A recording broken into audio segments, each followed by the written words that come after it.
My self doctor Ashish Rana Goyal, joint replacement and sports injury specialist, apex hospital, Malviya Nagar, Jaipur. दोस्तों, हम इस video में बात करेंगे कि हम घुटनों को घिसने से कैसे बचाएं या घुटनों को नी रिप्लेसमेंट की स्टेज तक पहुंचने से कैसे बचाएं। क्या क्या हम ऐसा करें कि जिससे घुटने हमारे हेल्दी रहें और हमें नी रिप्लेसमेंट कराने की ज़रूरत नहीं पड़े। तो आप जैसे देख रहे हैं कि घुटने जो हमारा ये नी का मॉडल है, इसमें आप ये देख रहे हैं कि ब्लू वाली एक लेयर होती है जिसे बोलते हैं कार्टिलेज। तो जब ये कार्टिलेज घिस जाती है, जैसे इसमें गड्ढे पड़ गए, जब ये पूरी घिस जाती है तो हम बोलते हैं कि घुटने में आर्थराइटिस हो गया, घुटना घिस गया है और हमें नी रिप्लेसमेंट की ज़रूरत पड़ेगी। तो दोस्तों, कि यदि हम कार्टिलेज को हेल्दी रखना है, कार्टिलेज को घिसने से बचाना है, तो हमें कुछ चीज़ें ऐसी करनी चाहिए जिससे कि हमें कार्टिलेज नहीं घिसे या घुटने का जॉइंट हमारा पूरा हेल्दी रहे और उसकी नेचुरलिटी बनी रहे। तो एक तो सबसे जो महत्वपूर्ण कारण है घुटने के घिसने का, एक तो ओवरवेट होना है। यदि आपका वजन एक नॉर्मल जो हमारी बीएमआई होती है, जो हमारी उससे ज़्यादा होगा, तो उसका वेट हमारा घुटनों पे पड़ेगा और घुटनों पे वियर एंड टियर स्टार्ट हो जाएंगे। वियर एंड टियर मतलब डिजनरेशन बॉडी का स्टार्ट हो जाएगा और हमारी कार्टिलेज धीरे धीरे घिसने लग जाएगी। और जब कार्टिलेज पूरी घिस जाती है तो फिर वो पेन करने लग जाती है और फिर हमें नी रिप्लेसमेंट की जरूरत पड़ती है। तो हम अपने वेट को मेनटेन रखें, ज़्यादा बढ़ने नहीं दें और अपनी डाइट ऐसी रखें जिससे वेट नहीं बढ़े।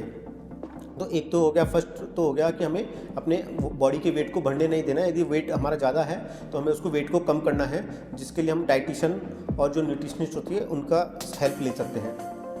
दूसरा, हम एक अपनी जैसे कभी वेट भी कुछ लोगों का होता है, वेट सही होता है फिर भी घुटने घिस जाता है, तो उसमें भी कई कारण होते हैं जैसे घुटने घिसने का। एक तो हम अपनी डाइट को हेल्दी रखें, लाइक हम अपनी डाइट में एक तो vitamin D3, omega 3 fatty acid, इन चीज़ों को जो डाइट्स में जो जिनमें ये चीज़ होती है उनको सेवन करें। जैसे बादाम होता है, अखरोट होता है जिसमें ओमेगा 3 होता है और कैल्शियम होता है। तो हम डेली कम से कम 7-8 बादाम या 7-8 बादाम और 7-8 अखरोट डेली खाएं, जिससे हमें डाइट में ओमेगा 3 फैटी एसिड मिल जाए, जो घुटने की ग्रीस को न्यूट्रिशन देता है और घुटने की ग्रीस डाइट से घुटने की ग्रीस बनी रहती है। और दूसरा, एक विटामिन D3 बहुत कॉमन है आजकल, जो विटामिन D3 की कमी इंडिया में, मतलब ये मान लो कि आप एवरी पर्सन या एवरी अल्टरनेट पर्सन में विटामिन D3 कम है, चाहे वो यंग हो, चाहे वो ओल्ड हो, चाहे वो चाइल्ड हो। तो एक विटामिन D3, क्योंकि हमारे वेजिटेरियन सोर्स में विटामिन D3 केवल थोड़ा बहुत अखरोट में मिलता है, बाकी तो नॉन वेज सोर्स में जैसे एग में, फिश में मिलता है ना। तो इसलिए हमारे वेजिटेरियन सोर्स में विटामिन D3 बहुत कम होता है। इसलिए हमारे जो डाइट होता है विटामिन D3 कम होने के कारण हमारे, चाहे वो बच्चा हो या यंग हो या ओल्ड एज हो, सब में विटामिन D3 की डेफिशिएंसी देखी गई है। तो विटामिन D3 के सप्लीमेंट लें और उसका हम विटामिन D3 का ब्लड टेस्ट भी करा सकते हैं, जिससे हम देख सकते हैं कि विटामिन D3 कितना कम है। तो विटामिन D3 के सप्लीमेंट लेने से भी हम कार्टिलेज को डिजनरेशन और वियर टियर होने से बचा सकते हैं। और नेक्स्ट, तीसरा एक बहुत जरूर कारण है जो जिससे हमारा घुटने में वियर एंड टियर स्टार्ट हो जाता है, कि हम कोई एक्सरसाइज नहीं करते या हमारी केवल सीडेंटरी लाइफ स्टाइल होती है। जब हम केवल बैठे रहें या थोड़ी देर के लिए खड़े हो गए, तो ऐसी लाइफ स्टाइल को हमें त्यागना चाहिए। हमें इस लाइफ स्टाइल को मॉडिफाई करना चाहिए। हमें डेली सुबह शाम आधे घंटे मॉर्निंग वॉक करनी चाहिए। आप 30 मिनट्स मॉर्निंग में मॉर्निंग वॉक कर सकते हैं, 30 मिनट्स इवनिंग में वॉक कर सकते हैं।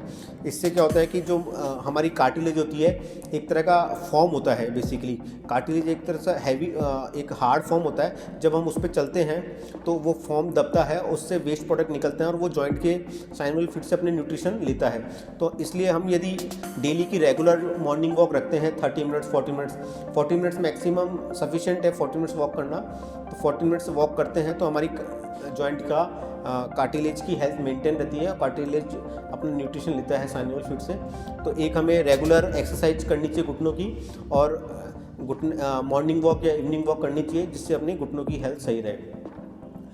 और एक और कारण है जिससे हमारे कार्टिलेज घिस जाते हैं। कई बार हम चोट लग जाती है घुटने में और उसको इग्नोर करते हैं, या कभी कोई इग्नोर करने का उसमें चोट लगने के कारण लिगामेंट टूट जाता है। तो यदि हम उसको इग्नोर करते हैं, जैसे हम कभी केवल एक्सरे कराए, उसमें कोई फ्रैक्चर नहीं दिखा, तो हमें हमेशा यदि अपने कुछ ज़्यादा चोट लगी और दिक्कत है, घुटने में दर्द हो रहा है या लचक मार रही है, तो हमें MRI करा लेनी चाहिए।